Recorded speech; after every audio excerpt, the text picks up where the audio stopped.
So I had just been dress coded for having a singular rip on my knee, right? And the vice principal and the assistant teacher harassing me the whole time. They make me change in a room with cement walls and dirt floors. They lock me in there, make me change, and they give me pants from the Lost and Found that are 2 sizes too small and dirty, right? So the teacher's walking me back to my class. She's harassing me the whole time, making fun of me. And I get back to class and I'm just crying because I'm so humiliated. They really just like brought me down. So my teacher comes up to me and she's like, what's wrong? Like, what happened? Why'd they take you down to the office? What took so long? And I tell her the story, and I like tell the class the story, and nobody believes me. They're like, well, some of the students did. They were like, what, really? Like, that's crazy. But the teacher was like, I'm not buying it. Like, you're lying to me. And I was like, yeah, I wouldn't believe myself either. Like, that's crazy, right? So at the end of the day, I go down to the office and I ask for my pants back. And they said, no, we don't want you wearing those pants again. So I was like, okay, I'll go back another day. And I was like, okay, yeah, well, I did pay for those with my money, and I won't wear them to school again, but can I have my pants back? And they're like, no, right? So I'm like, okay. I go back the next day. Hey, can I have my pants back? No, sorry. And I was in 8th grade, so this was my last year of middle school. Up until the last day of school, they wouldn't give me my pants back. And to this day, I'm in high school now, I don't have my pants. They still have my pants. I'm gonna tell you guys about the first time I ever got scammed. I'm trying to remember my age. I think I was 9. So I was friends with a bunch of other kids in the neighborhood. I know, a weird concept. Anyway, these kids were a bit older than me. You know, most of them were like in middle school. One of the boys, I'd say he was about 12, was going around the neighborhood trying to sell some of his items. He was encouraging the other kids to buy from him or to trade something better. I wanted to be a part of this, so I asked if I could sell him anything. He said, oh, you have a skateboard, right? This was a skateboard that I had begged my mom to buy me. He was like, oh, if you give me your skateboard, I'll give you some money for it. I was like, really? I run inside, grab my skateboard. Mom was like, what are you doing with that? I'm like, oh, I'm just gonna go do something. I'll be right back. I was so stupid. Kid grabs a skateboard. He's like, oh my gosh, this is so cool. And I'm like, so how much are you gonna give me for it? I'm Latina, we don't have allowances. I've never had actual money before. He goes, oh, I have to go back to my house. I'll get the money and I'll bring it back to you. So he takes the skateboard, leaves, and I'm standing there for a good half hour.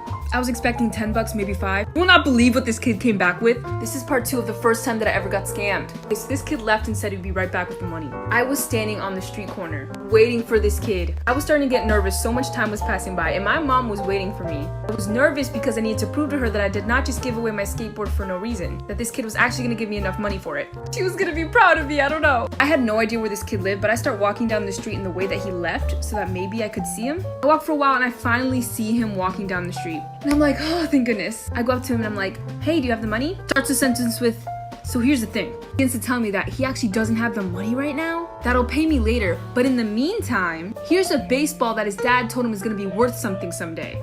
I take it from him and I go home and I start to cry. I walk through the door and my mom's like, where's your skateboard? I try to explain to her, I'm like, this is actually a baseball that's gonna be worth something someday. I never see that kid again and my mom was furious with me. My aunt tried to poison my mom? Story time.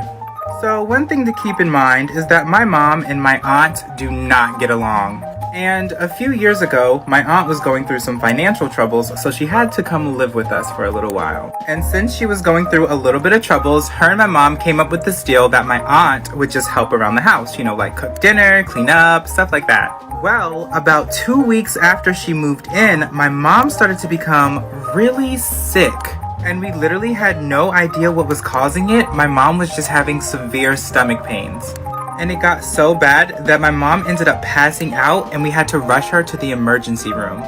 Well, they ended up running some tests and come to find out my mom had bleach in her system. So my dad gets angry and starts questioning my aunt, and my aunt confesses to putting bleach inside of my mom's food every time she cooked for her. It was so bad that if we waited any longer, my mom would have died.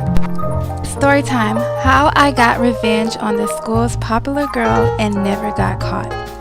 In my school, we have 3 stereotypical popular girls. Let's call them Bree, Emma, and Ava. They are all very popular, stuck up, and rude. But the main one is Bree. Bree is very toxic and rude.